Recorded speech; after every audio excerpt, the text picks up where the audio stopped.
Hi, everybody. My name is Mr. Campbell here at San Marcos High School, and I welcome you to the fourth annual North County High Schools Film Festival.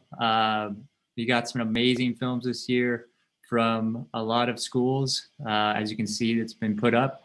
And we've just been really fortunate that all of you were able to pull it off despite the uncertain circumstances we found ourselves in this school year. I'm going to go ahead and turn it over to our student host for tonight, Sean Denninger, and he will take you through the night's events. So thanks everybody again for all your participation.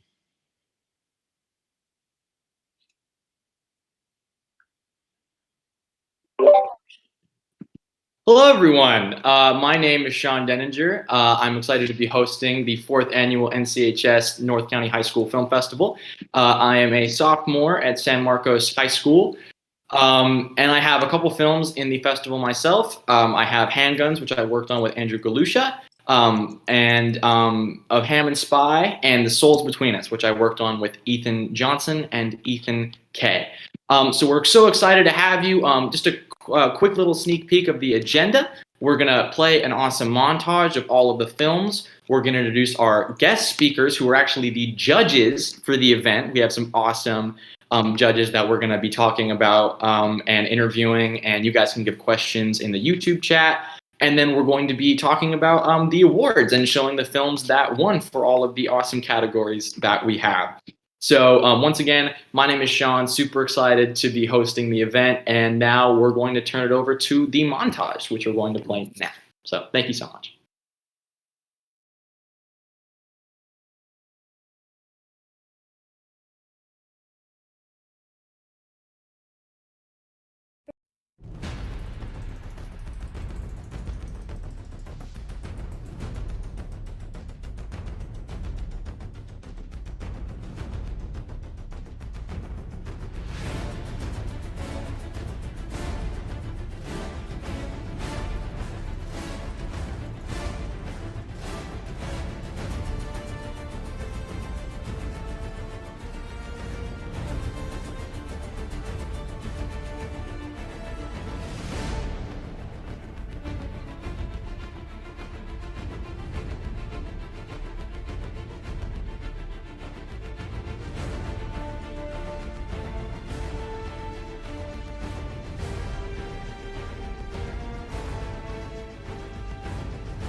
Well, that was an awesome montage of all the amazing entries that we got. So now we have our two guest speakers with us. I'll just go down the line. We have Chris Boyd. Chris Boyd is a writer and filmmaker who actually attended San Marcos High School and the University of Southern California. He has produced many different films and awesome things, as well as two feature-length documentaries on PBS and short film projects. He's a screenwriter. He's written projects for Sony, Lionsgate, Warner Brothers Studios, and other studios. And in 2020, he was a writer on the Sundance Film Festival feature Charm City Kings, which is now on HBO Max. Also in 2020, he wrote and directed the independent features 5 South, which screened at the Baja California International Film Festival. And he lives here in San Diego. So, Chris, do you want to take like a little brief intro to you, and then we'll go on to Matt? Yeah, sure. That sounds great. Although you just gave me a nice intro, so what else can I give you at this point?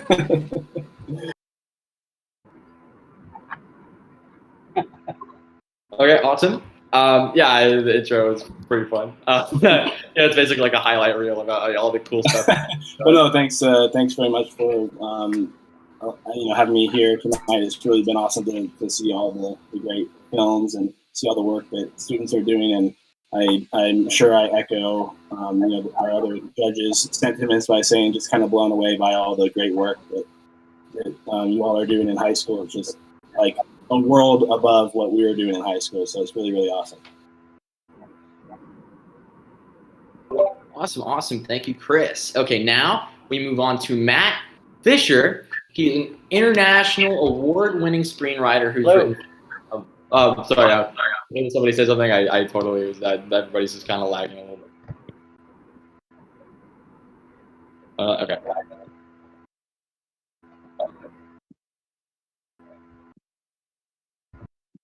Nothing? Okay. So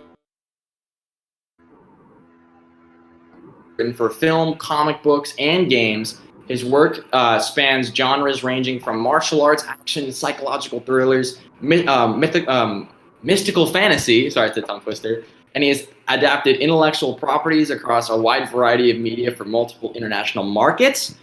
Previous awards include Best Screenplay at the Filmmaker International Film Festival and at the Remy Award, and he won the Remy Award at the World Fest Houston International Film Festival. So Matt, do you want to take a second to introduce yourself and we'll get into the questions? Sure. Thank you very much. That was a very nice introduction. Thank you for having me. I always like talking to this school. I've come into the classroom, so I've probably met some of you before, and I always appreciate what Scott does, and I love the film festival. So I look forward to any questions in any way I can help, because I think Chris said this. You guys are doing great things that are far beyond what we could do. When I was in high school, I filmed on a VHS tape, and we did not have the software that you have today, and so it's very fun to watch and just see what you guys can do now. So it's always great. Awesome, absolutely awesome. Okay, so now we're gonna go into a couple questions for you guys. This is for everybody who is watching the YouTube live stream right now. And for people that are in the Discord, if you guys want to hop over to the YouTube live stream on a separate tab, you guys can ask these two fine gentlemen questions, and hopefully we will get to them in the interview. So let's just start with a question that we made. So which films or what kind of qualities did the films that we submitted this year kind of sorry. So what qualities in the films that we submitted this year stood out to you? And what can you recommend for student filmmakers to do to improve their skills in the future for the next festival or anything else?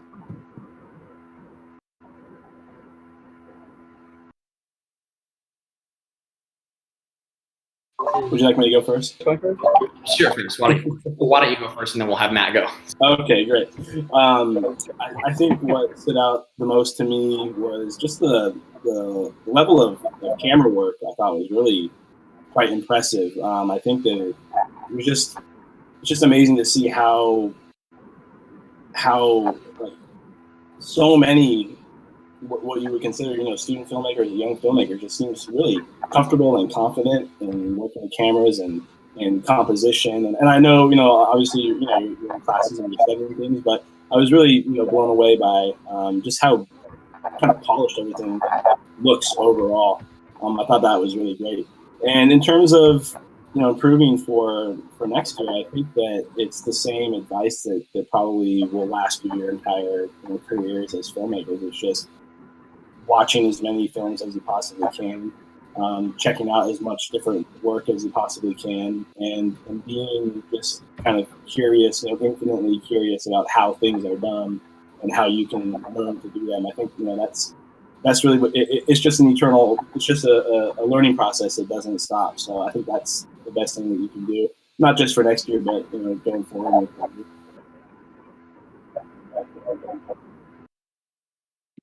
Awesome. Matt, do you have anything? Sure, absolutely. And to piggyback on everything Chris is saying, it's difficult. I'll say, I guess one bit of advice I'd say is have fun when you're doing this. No one expects perfection. I think there's a long way to go as far as, when you're in high school, if you're going to go to college, if you're going to try to do the, YouTube videos or go to Hollywood. First and foremost, always have fun with it. Second of all, enjoy your friends, build your team. I think there's a lot of long hours when you're on a set. There's always going to be emotions can run high, and make sure you like the people around you and help each other. And I think you'll find that in Hollywood, there's a lot of networking that goes on, and you'll always want to have good people by your side. I'll say as far as watching these videos and judging is very, very difficult. There are some categories with technical skills versus story. How do you weigh an emotional moment, an emotional beat that stands out? And what really is very difficult about it. Chris talked about the camera work, and there's a high quality to a lot of these films. And one thing that I did, I watched everything a couple of times and took notes, and then I went back and I really wanted to look at the first shot and the first 10 seconds and maybe even like the first 30 seconds. And I'd recommend anyone do that. As a screenwriter, they always emphasize hook your audience, make a page turner. What can you do on your first page to make someone read the second page? And I think the same sort of applies with directing. There's an emphasis on the song you choose and the sound, what angle, what your cinematography is, and so some very different things stand out. And I don't want to mention one movie and seem like, oh, this was the best movie, or forget someone else, but a couple things. Thought about the very specific, distinct choices that were made, and you make them quickly. And if you really want to hook people to your property, and a few examples, when you watch Handguns, for example, within about 3 seconds exactly what you're in for. It is a genre piece. The opening shot is somewhat innovative. It goes out of focus into focus. You may not know it's humorous yet, but you do understand what you're about to see. And the same thing for something like Sweet Deceit. That's a genre piece, and it commits to that genre piece. It's black and white. The opening credits are very well done. They feel like an old noir piece. That's not to say you can only do genre pieces, but any short film, it's sort of a cheat that you instantly know. You get your audience to know exactly what you're going to do. Some other things, I believe it was The Call. There's a little bit of a spooky tone. You have a mysterious shot of a figure in the woods. That's very good at captivating your imagination. You don't know what you're about to see. I think Lisa's Baby had voiceover at the very beginning, and so there's very different techniques in each of these. That's to say you don't have to do one technique, but there's how do you hook your audience and and let them know what they're about to see without spoiling it, but then get them to watch more of it. And so there, you have an experimental film category. That's a very different art form. Something like the Souls Between Us. Again, that was black and white, and within about 5 or 10 seconds, you're doing a one shot, and your audience just know, okay, I'm expecting a one shot. There's a technical achievement that is hard to pull off. You have to move through people. You have to move around corners, and so moving forward, that has nothing to do with telling a great story. That has nothing to do with telling great characters. But sometimes when you have maybe 20 seconds or less to make sure they keep watching, I'd say that's a nice little thing you can add, to your repertoire and try to use in future films. Is look what some of your peers did, and there were a lot of properties that were very good with animation or with song choices. Whatever your strength is, play to your strengths and do it. Strong specific choices. Yeah, great advice. Great advice from both of you guys. I totally agree. Watching everybody's films and definitely learning from everybody, and having a genre is really, really important. So now we've got a lot of questions in the chat, which is really, really awesome. We'll pick from a few. This one is from Kate. What do you guys think is the worst mistake made by young filmmakers starting in their careers? So we'll go Chris and then Matt again. I think I don't know if it's a mistake, but maybe a direction to avoid a little bit. I think on the creative side, I think it's just forgetting that films are ultimately about story and characters. I was judging the documentaries in this festival, and what I gravitated towards and what really sticks with documentary filmmaking. You don't think of it as much as in like the narrative or fiction world, but it really is story and characters. It's really creating a narrative that we can follow and characters that we can latch onto and understand. And it's the human, that human element of things is so much more critical than worrying about the latest technology or the latest gear or any of that sort of thing. As I mentioned at the beginning, it's amazing to see all this great camera work, and that's all really awesome. But I think, as you can see, like, you all have access to that. Everyone's got access to the same tools, and that no matter what era you're making films in. So it's always going to come back to making great stories about characters that resonate. And I think forgetting that is really dangerous. You lose your story, you're going to lose your audience. And then on the kind of more career professional side, I think it's just not being willing to learn every single little step that comes along with making films. I think it's trying to get too far ahead of yourself too soon and thinking that, hey, I should be directing a Marvel movie tomorrow. It's like, well, no, maybe you should learn everything you possibly can about this really complicated and complex art form. And build your skills. I think that's something I had to learn on my own for sure. Good. Awesome. Great advice. Okay, Matt, do you have anything to add?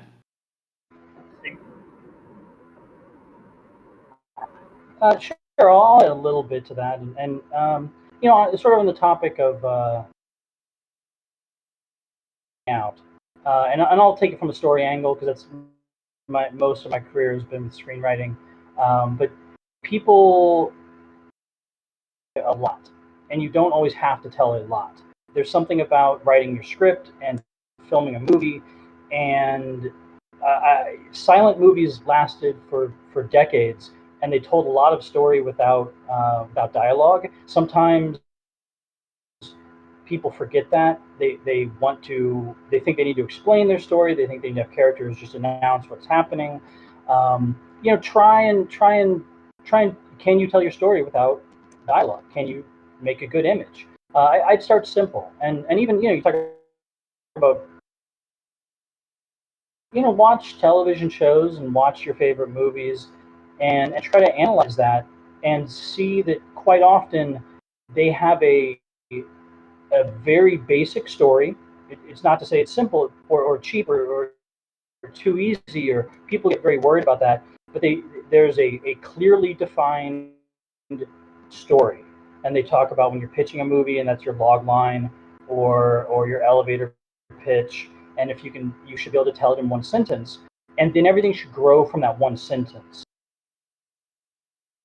Much story into their movie or into their script or into their short film, and I'd rather they go deep. The deeper you can go with your characters, the more realistic, the more heartfelt, the more emotion you can put into it. I think that often can stick with people, as opposed to simply having more events. And then, a little bit to piggyback on again, as far as your career is concerned, and I do think you can say always be learning. It's never over. I would say be flexible, and again with the networking, like, you don't have to do everything. If you know good people, they will have some skills and they can teach you and you can teach them. But work on your flexibility. All of us would have loved to have become successful and famous right out of school. We're not always going to get to work on the dream project. Sometimes you're hired to work on someone else's project. The money people call the shots. You may not get to do what you want to do, but you may have to make it work. And if you're the negative person on set who says no, you'll work your way out of that town very easily. Hollywood likes people to say yes. They like people who solve problems. And again, with the flexibility, one final thing, and this goes back to the software issue and technology. When I was in school, we were using Avid editing for cassette tapes. People were still filming movies on film. YouTube was not invented yet. When I was making a short film in college and trying to show it to people, there was a distinct cost in printing more copies to hand someone a physical copy. The world changes, and it changes on a dime, and you can't predict when a new streaming service is going to happen. You can't predict what country is suddenly going to have a breakthrough. 10 years ago, South Korea started putting a lot of money into their film market, and they make amazing movies, and amazing television show now. Netflix has wonderful shows coming out of Europe, and I work a lot overseas, and that requires a lot of flexibility, and none of us can really predict what a camera is going to look like. You couldn't put a camera on a drone 5 years ago. There's always going to be some new invention, and you're going to want to learn it. And again, that goes back to be the guy who can figure things out and say yes and have that sort of can-do attitude. Yeah, amazing advice from both of you, Matt. Matt, I totally agree with you about how drones, like drones on cameras, or cameras on drones is absolutely insane. I know when we worked on handguns, we have a friend who had a drone, and we use that for a lot of the overhead shots, and it's crazy, adapting to like the new technology that we have. Yeah. Okay, so we have another great question from Ethan J, a really good friend of mine. So he says, what are your favorite films, and how have they made an influence in some of the technical, thematic, or story decisions you guys have made as a filmmaker? So Chris and then Matt, pretty much the same word that we've always been known to on filmmakers. So.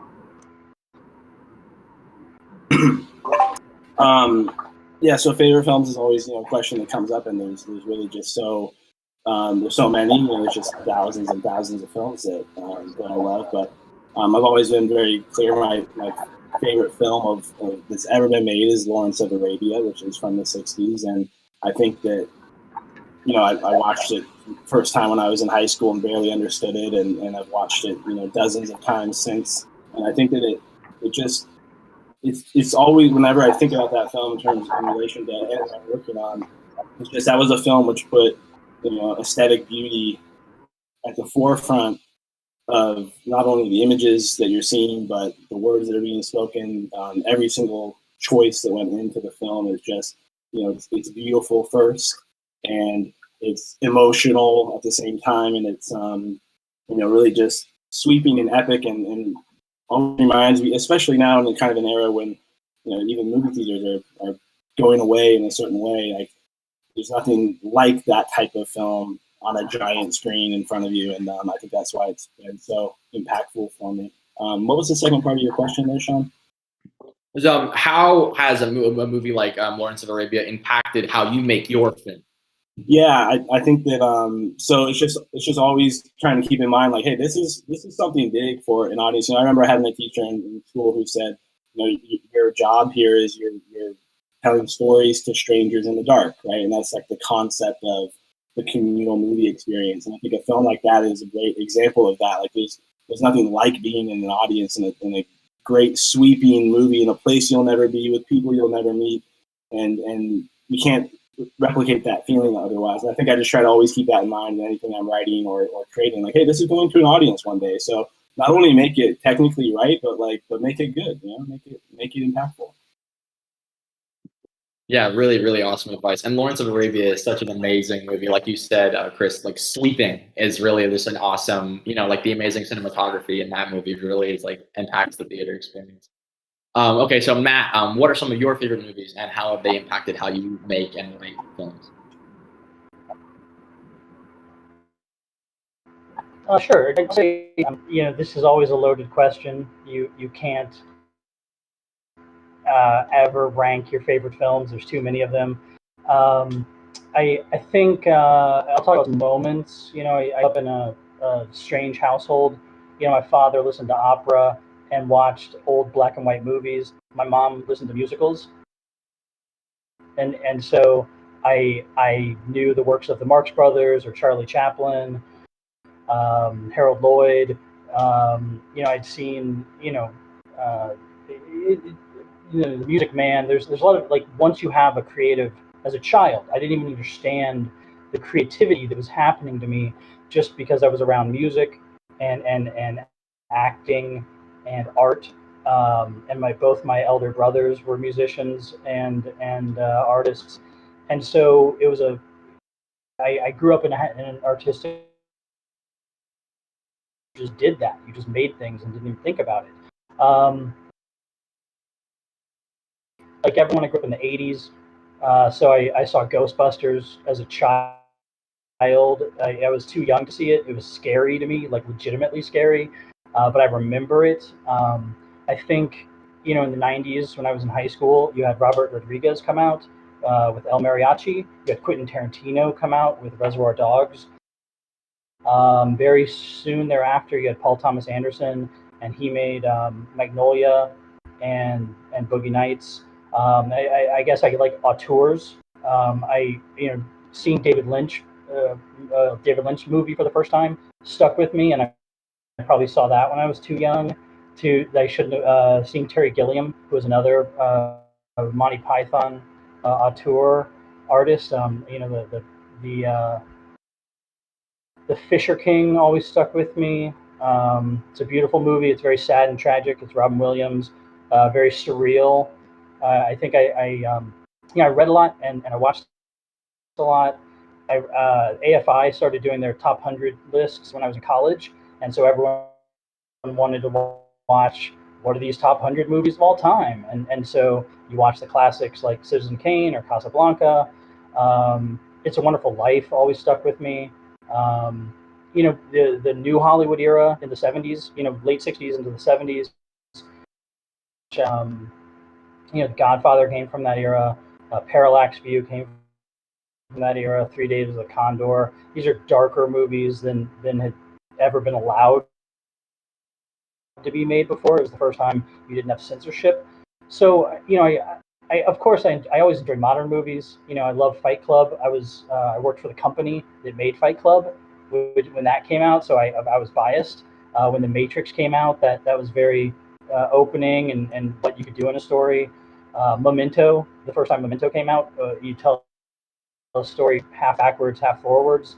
So again, these are all auteurs. Christopher Nolan is known. I certainly I read somewhere or heard an interview where Tom Cruise talked about trying to watch a movie every day, and I've taken that to heart. I don't always do it, but we have a lot of streamers, we have a lot of YouTube clips. I still watch film analysis.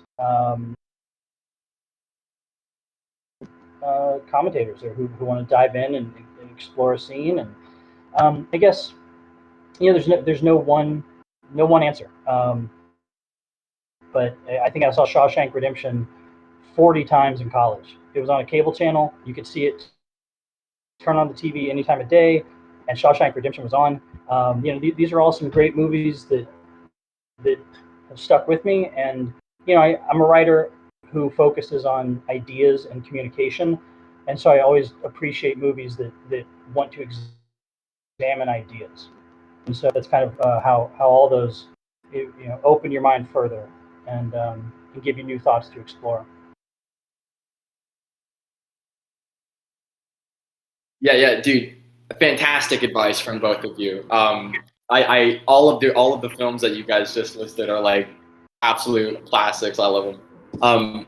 Matt, what you were talking about, like musical theater kind of films and stuff like that. Like I grew up in a musical theater family, and I totally understand how living with the family just like makes things and always like it's like a really really amazing experience. Musical theater is just absolutely amazing. I love doing it. All right, so we'll probably do one last question, and then we'll dive into the films and all the awards. So this one comes from Peter B. This is just a question about actually like the idea process and stuff. Do you ever have like a great idea and start pre-production, but lose motivation before the final product comes out? And how do you respond to combat that issue? Because I know that's an issue that working in high school, a lot of us have. So how do you guys combat like losing motivation for projects? So we'll do Chris and then Matt again. I think that I don't look at it as losing motivation for any individual projects. I think I stopped looking at the totality of my artistic work as, hey, like this is the one project that's going to be everything about me, and this is the only thing that matters. And I started looking at it as, I work every day on things, and I have certain projects which capture my passion more at certain times, and they pour right out, and other ones that need to marinate maybe for years in my mind before I can even tackle them. So I don't worry if I can't sit and write about that one thing that one day. I know if I sit there and think about it, that eventually it will come to me, or it will work itself out of my mind and become less important, and then I can focus on other things. So I think what I've tried to do is become not discouraged by the idea that I'm losing interest, or I don't have this idea of writer's block, which is kind of a classic thing. I think I have more things right now that I want to write than I have time in my life to write. So there's never going to be a lack of things for me to work on at this point. And I think, but that took me some time to kind of build up that idea in my mind that, hey, I can just keep on working on things every day and push that boulder a little bit up the hill. Yeah, amazing advice, Chris. Yeah, working on things and stuff like that, like you were saying, pushing the border is really great advice. So Matt, we'll go to you now.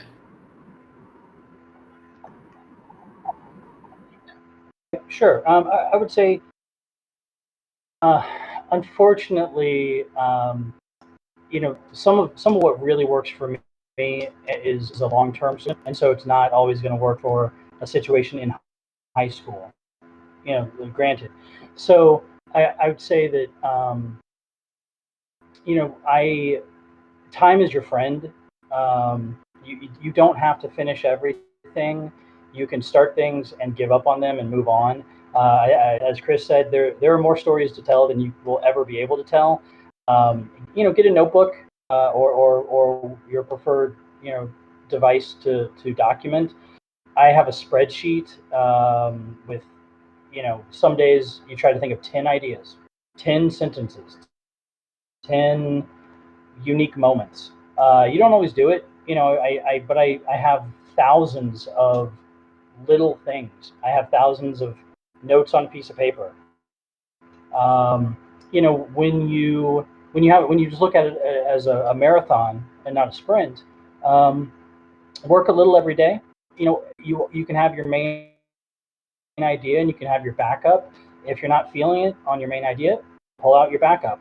I used to rewrite my own material in order to kind of get to the next scene. I'd be like, well, scene here, I need to rewrite myself. And you know, just say working with others. I said this, you know, sort of at the beginning of the show. Work with others and have fun with it, and I think that will solve a lot of problems at the high school stage, maybe. You know, don't be afraid, and don't be afraid to make bad material. You know, be it writing or, you know, my friends and I, we would film really bad, really bad short films, and I would never show them to anyone the way you guys are. And so if that was your fun Saturday afternoon, well, what do you get to do next Saturday? You don't, you know, I have plenty of unfinished scripts. I have plenty of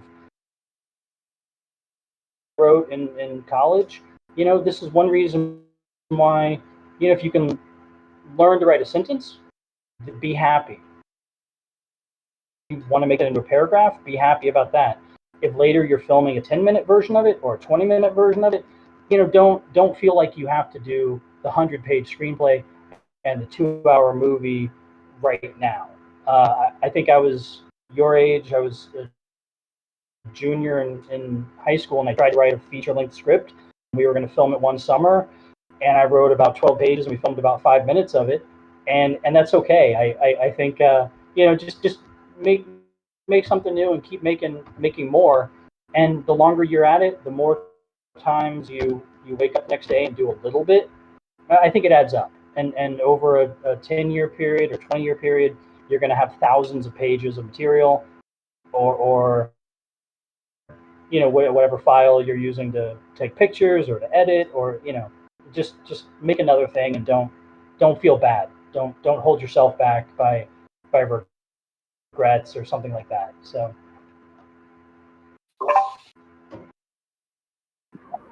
Yeah, I totally agree with that. You know, keeping ideas is like a really important thing to do, and it's really awesome. This is a story about Mr. Campbell. I remember my first day in his film class. He said, "All right, everybody, we're gonna do a little thing today. We're gonna take." He posted this thing in Google Classroom. It was like, "I want you guys to write 20 film ideas. Just 20 things." You know, and we're going to use these just to get like our creative minds flowing. And ever since then, I have like a book that I keep on my bedside table, and every day I try to write something down, something new, something, you know, like just anything that comes like through my head. So totally great advice, Matt, and great advice, Chris. And thank you guys so much for, you know, coming and doing this awesome panel question. You guys have been such a great, you know, time to interview and talk to. So thank you guys so much. You guys have and can I say one thing quickly? I know that we're talking to a lot of kids from different North County schools, and I only ever kind of get to meet with Scott's students at San Marcos where I went. But, you know, anyone who's watching, or as someone who came from North County and works in film now, I'd be more than happy to talk with anyone. If you want to get in touch with Mr. Campbell, reach out, email him. He can get in touch with me. I'm happy to email or talk with anyone who wants to talk more, because I know we have really limited time tonight. So please feel free. I'd be happy to hear from anybody.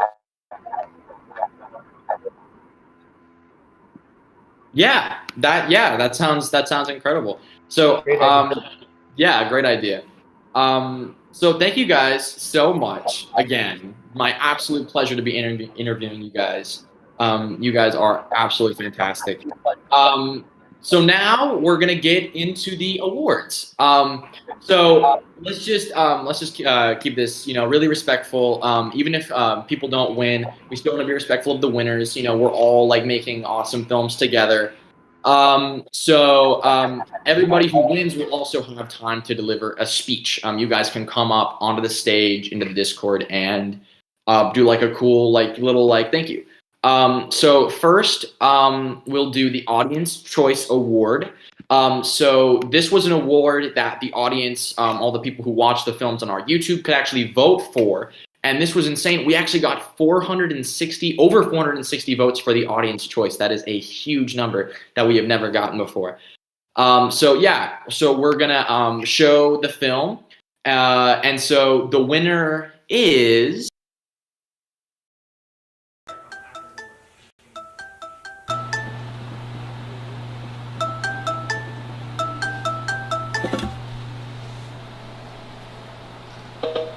Hello? Hermie, this is Dr. Welch. I need to talk to you. It's about your wife. What's wrong with my wife? I have the money. I can pay any hospital bills. It's not about the money. I can't talk to you on the phone. We have to meet somewhere. Can you meet me later at a tool shed? It's on Brown Street. Yeah, I can do that.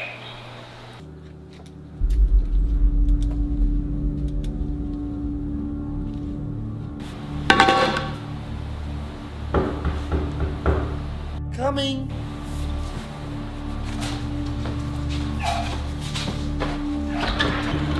Hello? Kermit the Frog. Yes, sir. How are you today, sir? I'm good. It's good. Let's see. I've been sent by collections to collect taxes. It's been about 3 years. I can't say I know what you're talking about. Look, collections sent me to collect your taxes. Right here. You haven't paid them 3 years. Sorry, man. We need them. I'll see what I can do. All right.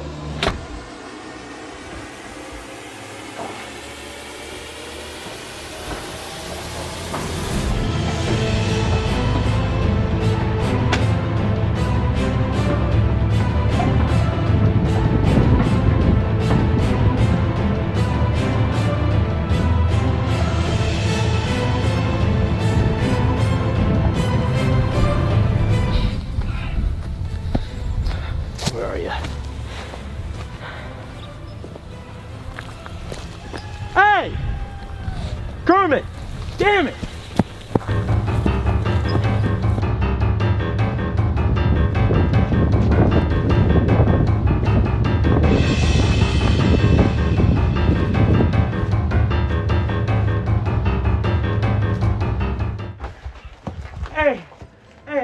Hey, come on. Come on, man. You're a wife and 3 kids. I don't care. I got a family too. It's just tax. Why do you think I'm committing tax fraud, huh? I gotta take care of my family somehow. We can delay it. You guys have been saying that for 3 years. This has been a 3-year delay. And you guys are still at my house. If you do this, I swear, someone's gonna get you. I'm in too deep. I'm sorry, you guys will never get me.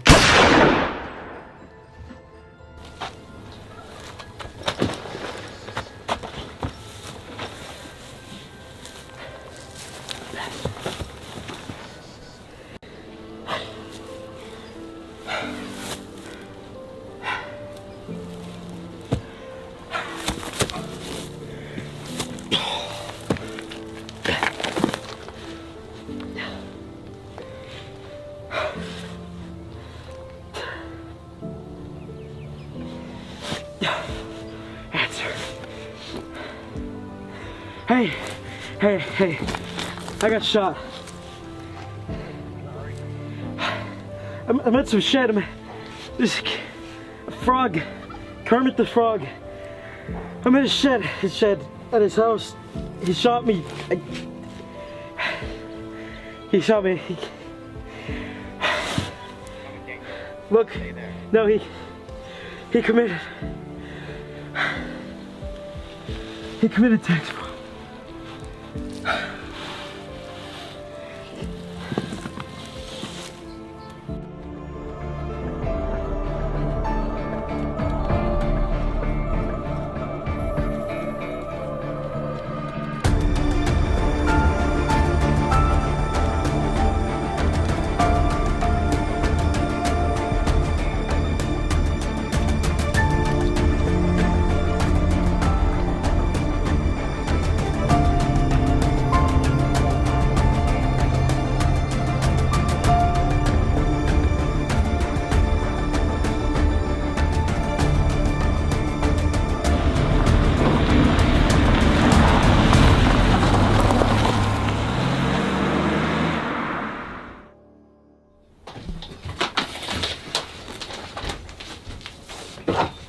What do you want to talk about?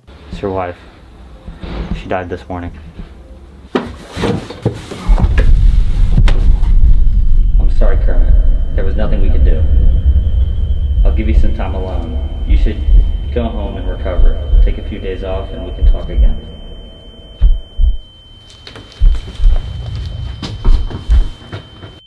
But I had the money.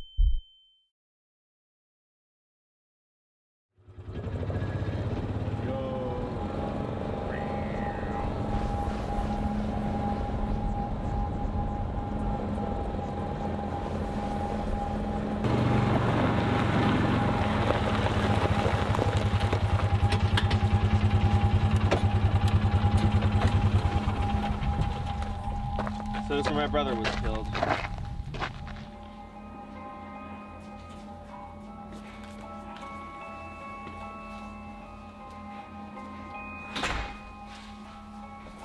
I'll look in here. I'll look outside.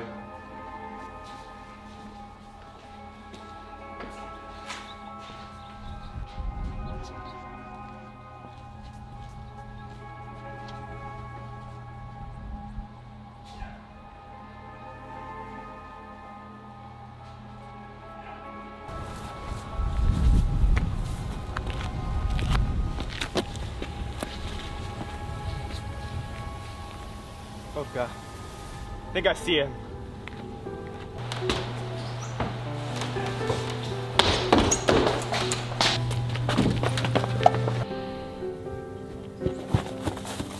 Oh my god.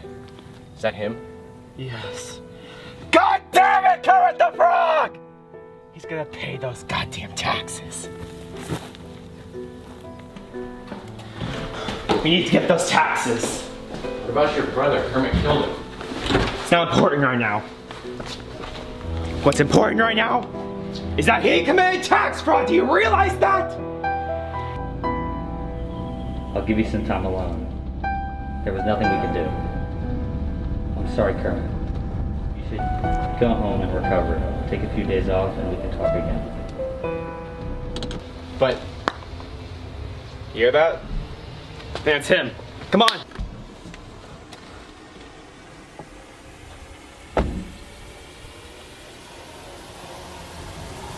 Oh,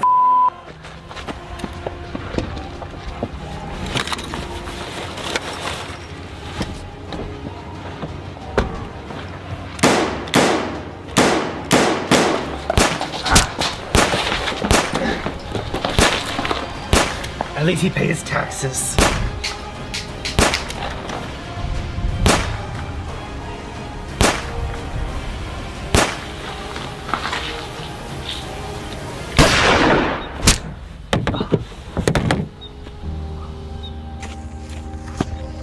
So, we're getting those taxes now. you're never gonna get your taxes. You're never gonna get your brother or your partner back. I think that's a pretty fair exchange for my wife.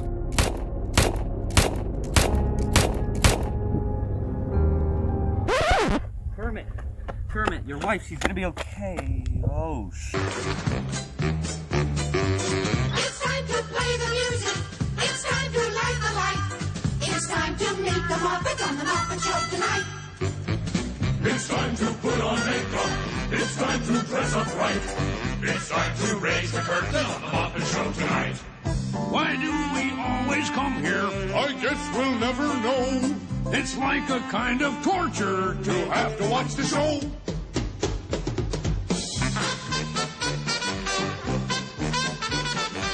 But now let's get me started. Why don't you get me started? It's time to get things started on the most sensational, inspirational, celebrational, motivational. This is what we call the Muppet Show.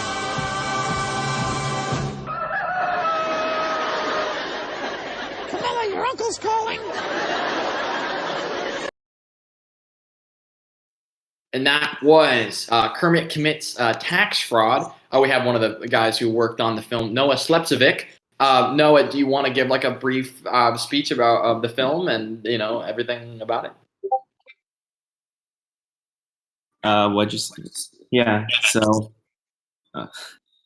Sorry, I just didn't really expect to win this, honestly. but I will have to say,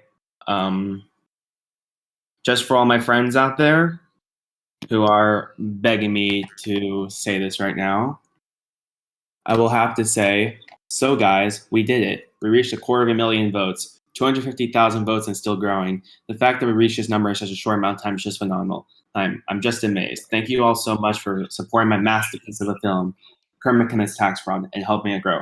I love you guys. You guys are just awesome. Now, before I continue this speech has been brought to you by Raid Shadow Legends. Raid Shadow Legends is an immersive online experience with everything you expect from a brand new RPG title. It's got an amazing storyline, awesome 3D graphics, giant boss fights, PvP battles, and hundreds of never-before-seen champions to collect and customize. Never expected to get on this level of performance out of a mobile game. Look how crazy the level of detail on the champions.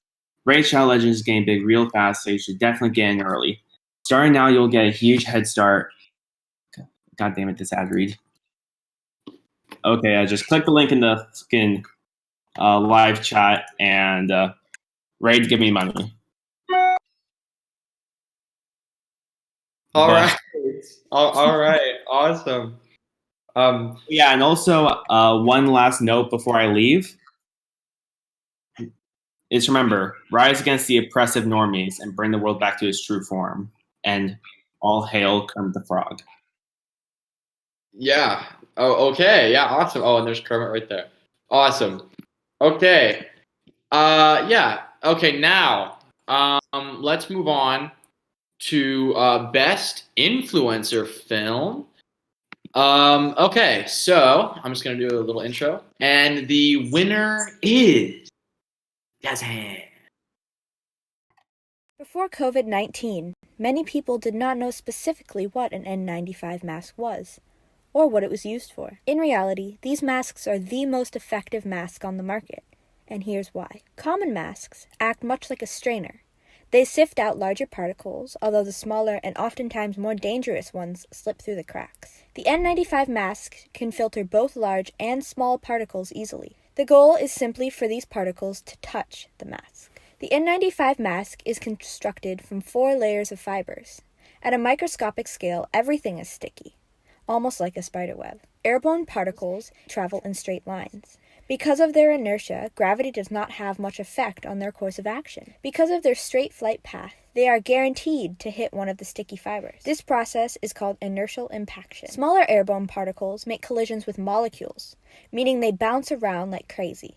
This movement is known as Brownian motion. The sticky fibers of the N95 mask have no trouble collecting these particles in a process called capture diffusion. Medium-sized particles are the hardest to filter because they are carried with the flow of air. Although, the N95 mask has one more trick up their sleeve. The fibers are equipped with an electrostatic field that attracts the particles. This process is called electrostatic attraction, and even neutral particles can attach because of their need to reduce the imbalance. Because of this, the N95 mask can collect 95% of particles, and is why it is by far the safest means of protection against COVID-19.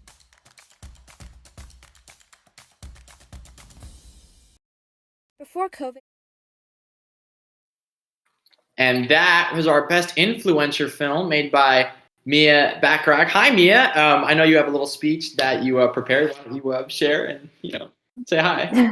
Hi, everyone. I just want to thank you all for voting for my film, and I hope that helped you and inspired you on how the physics behind an N95 mask, and it kind of gave you the physics perspective on how they work and how they block out COVID.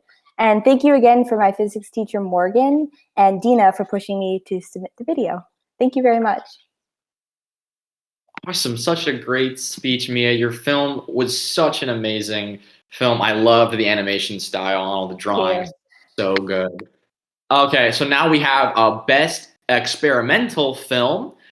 So we're going to get right into that. And the winner is Jazz Hands again because I ran out of material.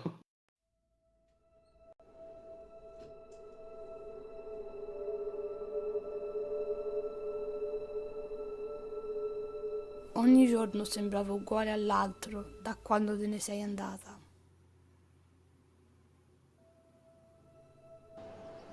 Ma a differenza di prima, gli uccelli alla luce del sole non mi svegliano più, ma le urla sì.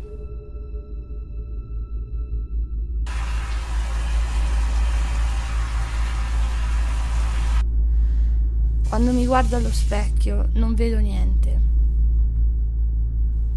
Forse perché ho perso la mia anima in cerca della tua.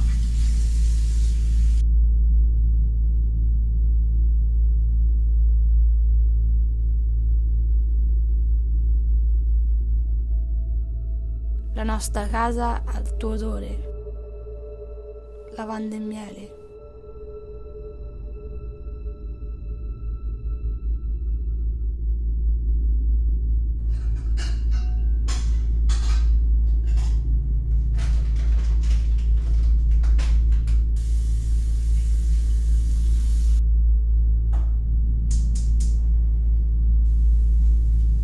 Ogni giorno cucino il tuo piatto preferito,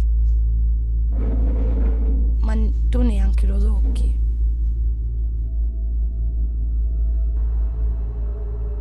A volte sento la tua presenza. Parlo con te e tu ascolti. O sento che tu parli con me e io ascolto.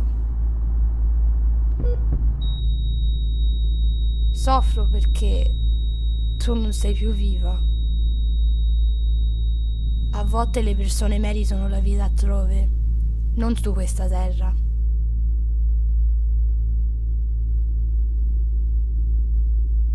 Prego che un giorno tu mi possa perdonare e volvermi accanto a te.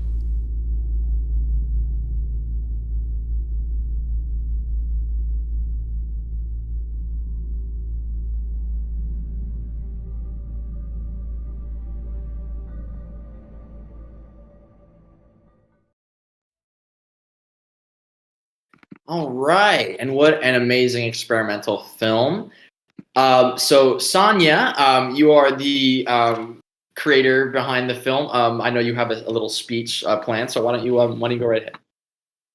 I don't really have a speech plan, but I made this when COVID like just started, so I had a lot of free time on my hands, and all I had was my camera and myself, so that's why I had to be in it. But it was really fun to kind of just experiment with like home and like just find little things at home that I could make film with.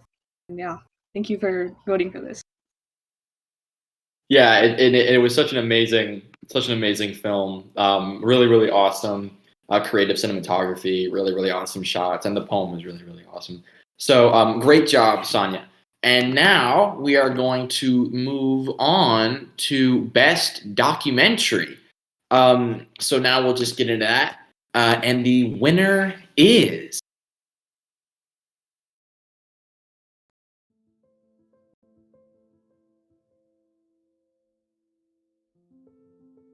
My name's Elena, and I am 42. I'll be 43 in June.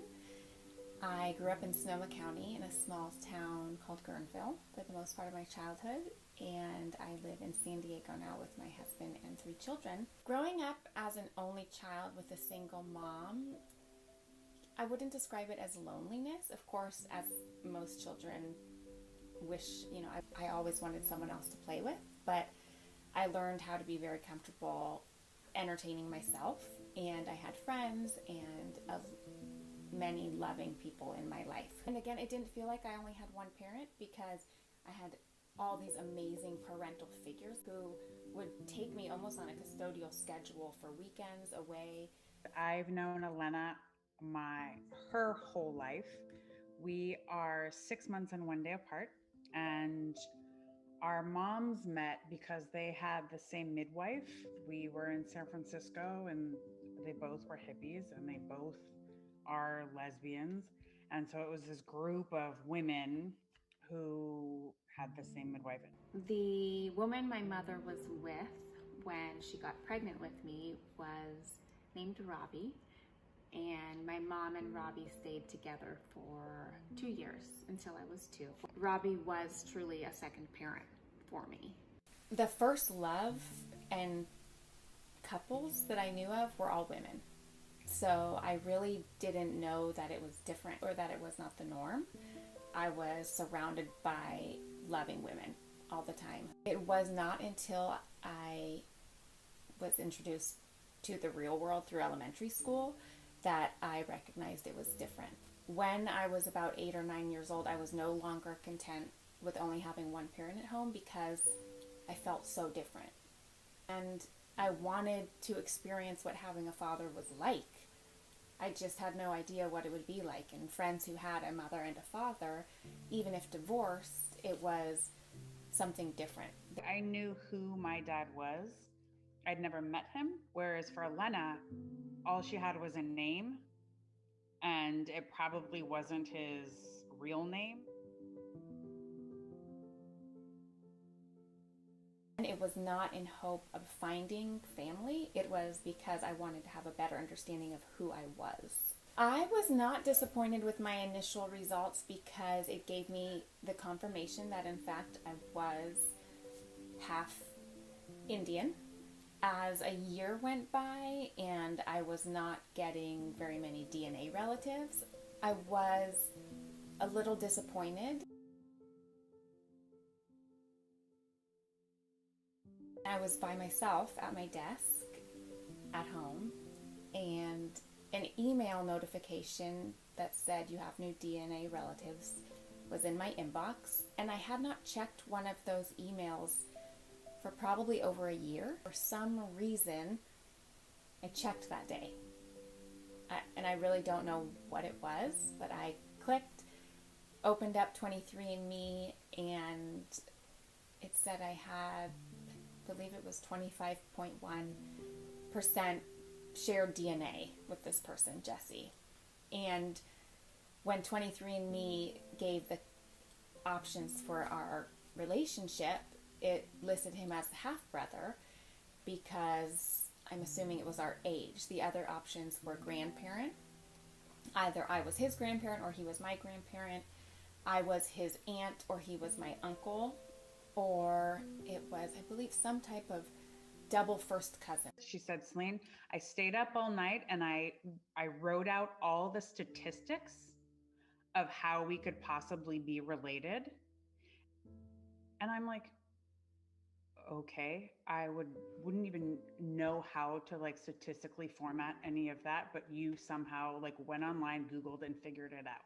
That's who she is. That's Elena to a T. Really, through deduction, I figured that he was my half-brother.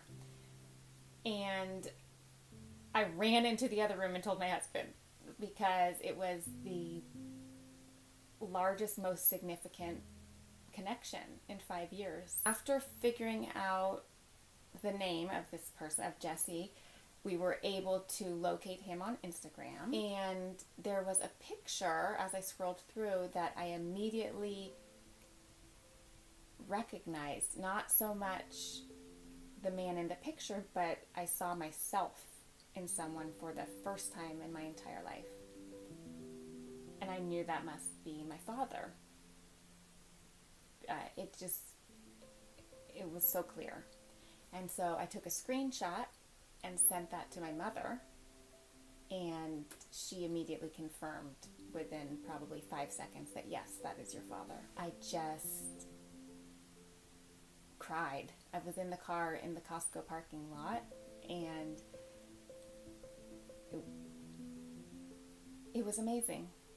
I mean, 42 years, and I finally saw a picture of my father. And I had wondered for, since I could remember, since I was 8 years old, wondered who he was. I didn't look like my mother, so I knew I must resemble him.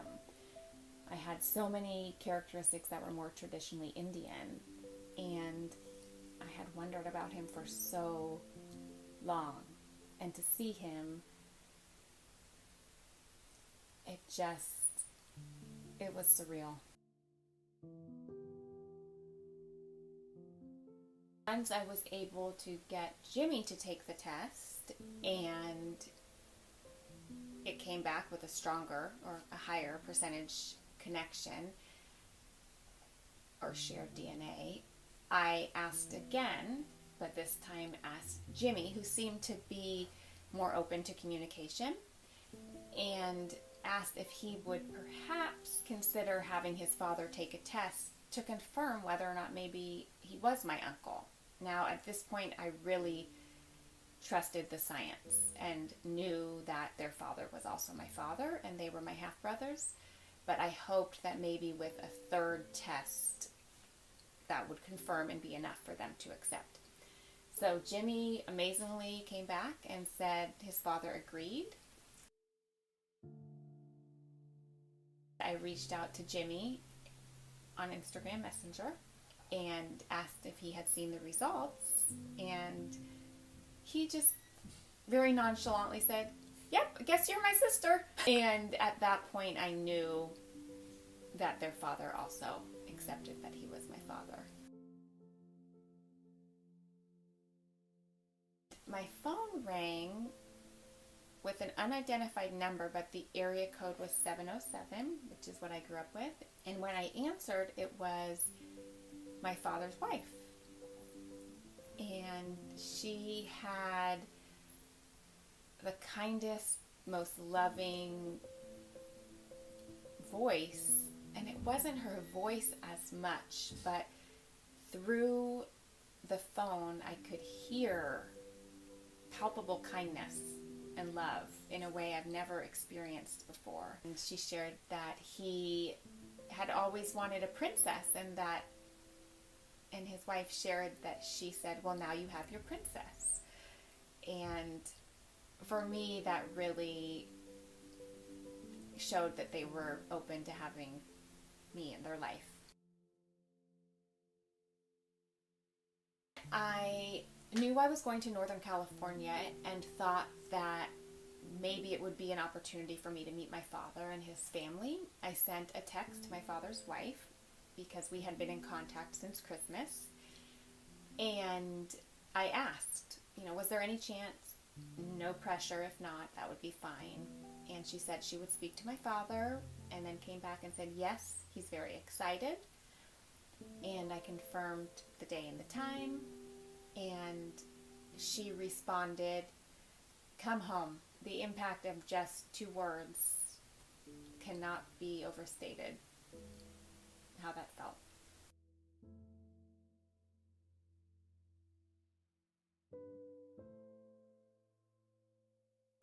After almost 43 years, I am 8 minutes and just about 2 miles away from meeting my father for the very first time. My emotions are pretty stable, but I am a little anxious and excited. And I knocked on the door, and it took about a minute, or maybe a minute and a half for anyone to answer the door. And when the door opened, it was my father. And he opened his arms, and I opened my arms, and he said, "Hello, Elena." It was a moment of an embrace that almost felt like it was a meditation, because I was so present in the moment and in the hug and what was happening, that I was hugging this man that I had wondered about for 42 years. She came over to my house after she had met with him, and everything she said is exactly how I had felt when I met my dad too. It was this healing process, and you feel like a hole has been healed in your heart. Having this open, welcome, loving reception and really acceptance into this family, I do not feel different anymore. I do not feel like a fatherless daughter, something that I often used as part of my identity, and I feel whole.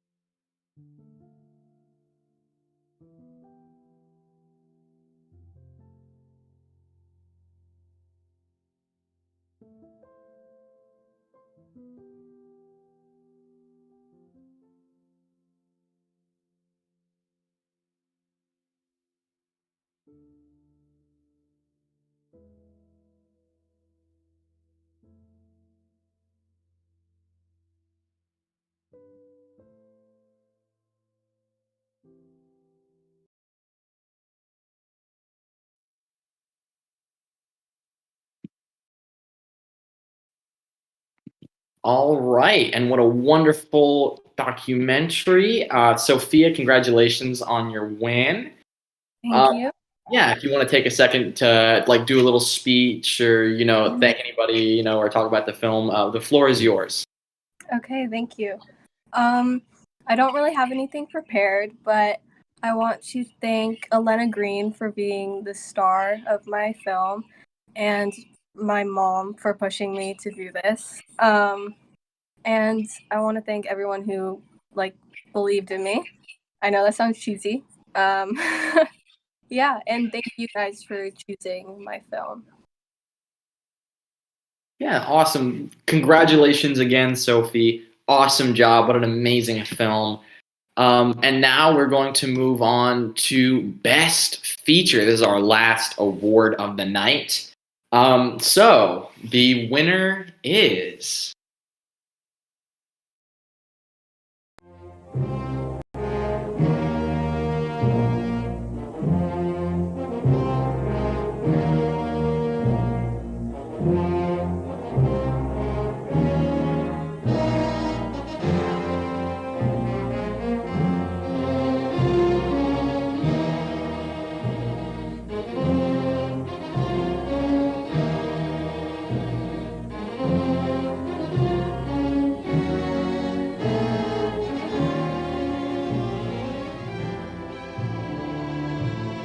Cole Hershey, age 17, a delinquent, an addict, and now a known Smarties dealer. You can still redeem yourself, son. Help us catch this gold thief and we can wipe your record clean. All you gotta do is tell us what happened.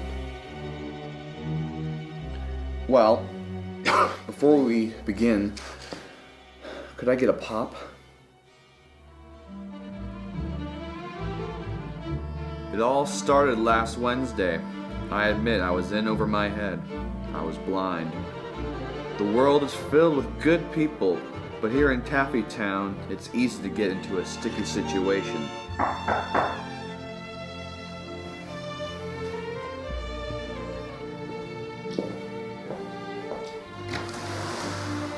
Dottie Jean, what are you doing here? Where's Reese? Oh, he's studying. So what can I do for you?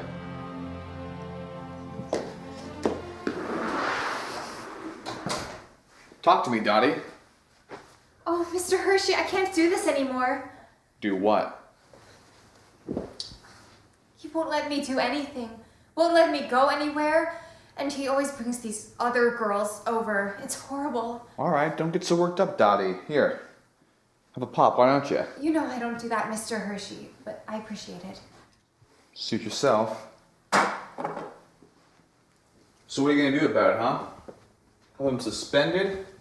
Expelled even? No, nothing so morbid.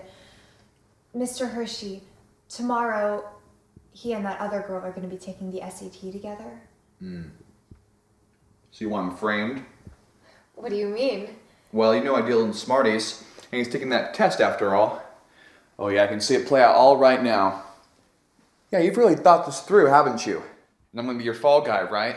I don't know what you're saying. Who do you think I am anyway? Some guy you can come to when your boyfriend's been causing trouble? Yeah, what? You got one that's cheating? One you need to get rid of? Yeah, just give me a smile, I'll fix it right up for you. You must look like such a dope to you right now. I think you're wicked. I think you're desperate. I can pay you. I'll do anything. How much are you talking? A lot, Mr. Hershey. A lot. Half up front and half later. I can't do that now. But I will pay you back. I promise.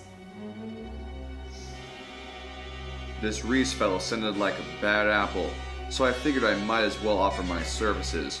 The plan was simple. She'd talk to Reese, tell him that I could help him. She would have him meet with me at this park and I could sell him the Smarties. Then, when he went to his SAT the next day, we would report him for possession of illegal intelligence enhancers. Mr. Hershey?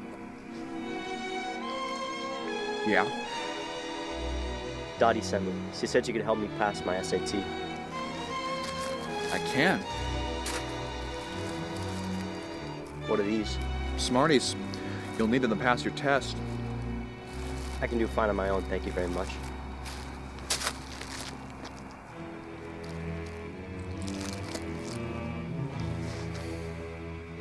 Plans change, of course. Dot's had me plant the Smarties in his car in the middle of the night.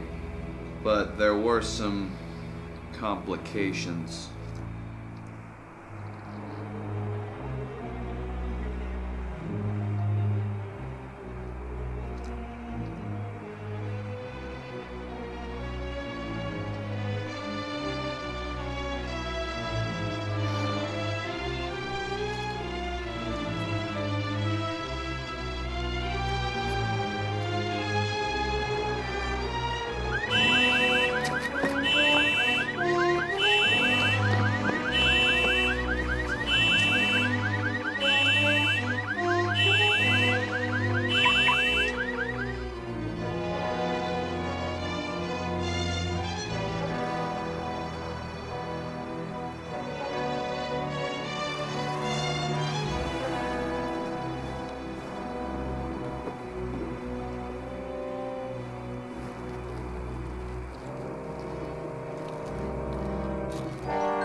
Everything went according to plan the day after, but I wasn't so sure about it now. And what's more, Dots was lying to me.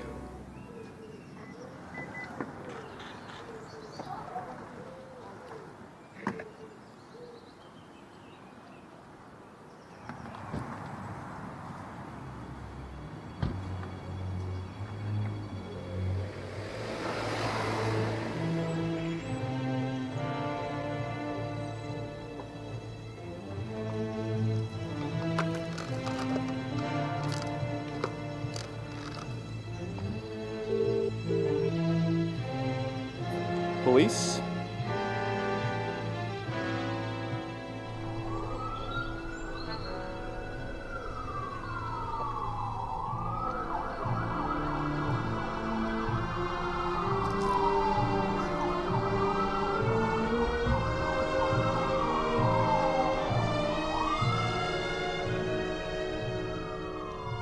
Well, you know, I had a feeling there was something Dots wasn't telling me. She said that Reese was cheating on her, and that he was going to take the SAT with some mystery girl. I didn't see anything. And so after trying to sell to him, I had the question if Reese was the horrible person that Dots made him out to be.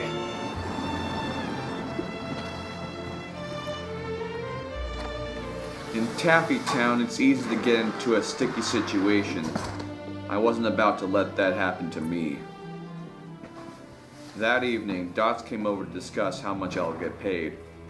There was a surprise in store for me. Dots, yeah. Come by my place later tonight. We need to discuss our little arrangement.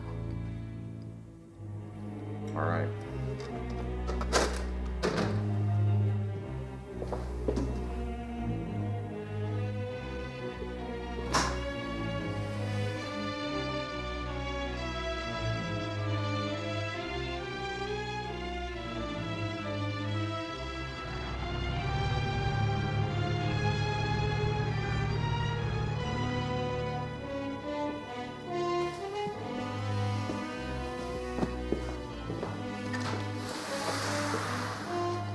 Took you so long. Had some errands. Errands, huh? Yeah. You got a problem with that? Maybe. Suppose you tell me what's going on. That's right. Suppose you tell me what you've been hiding. I've been clear as crystal. What are you accusing me of? Reese was a good man. He wasn't a cheat. So why'd you want him out of the picture? Tell me now.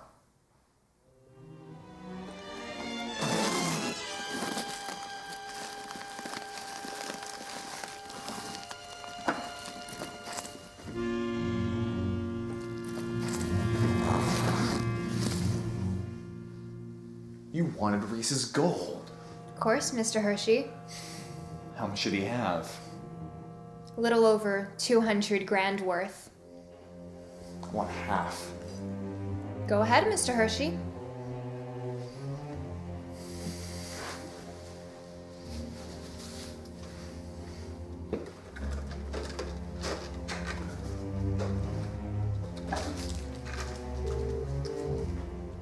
Yeah, police.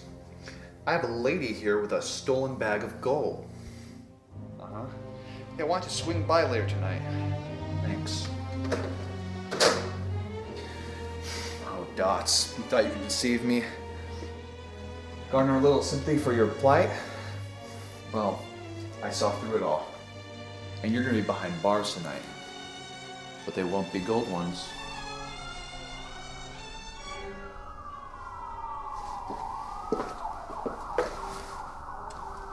What'd you do? What did I do? Nothing at all, Mr. Hershey. You think you're so sweet, but you've really soured up. Don't lie to me, Dots. Well, I may have called the police. Told them about your little dealing antics. Now, why would you do that? Gold, Mr. Hershey. Gold. Why wouldn't I want it all? Your hands are just as dirty. They'll find you eventually. You stole that gold. You know I don't do that, Mr. Hershey.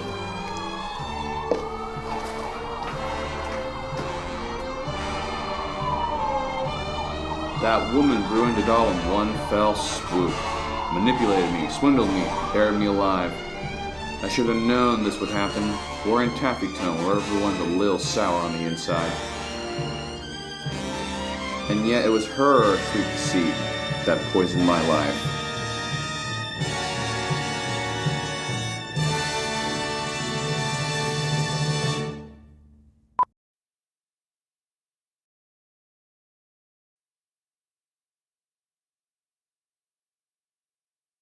All right, and that is Best Feature. What an amazing film. Alex, you are the creator behind this awesome film. If you have something you wanna say, talk about the film, awesome things like that. So why don't you just go ahead? All right. Yeah, I don't really have anything prepared, but yeah, this film was really fun to create. We wrote it, filmed it, and then edited it all in 3 days. We did it over a weekend. I'd also like to thank our two directors, Jacob Cow and Colin Bay. They were really awesome. They did a lot of the major camera work, and they always had things under wraps when it came to blocking out the scenes and filming all the shots. It's really cool. Awesome. Yeah, so that is Best Feature. Congratulations, Alex, on your win. And guys, that's going to wrap up the fourth annual NCHS 48-hour, or not 48-hour, but just NCHS Spring Film Festival. Thank you guys so much for coming. This was such an amazing experience.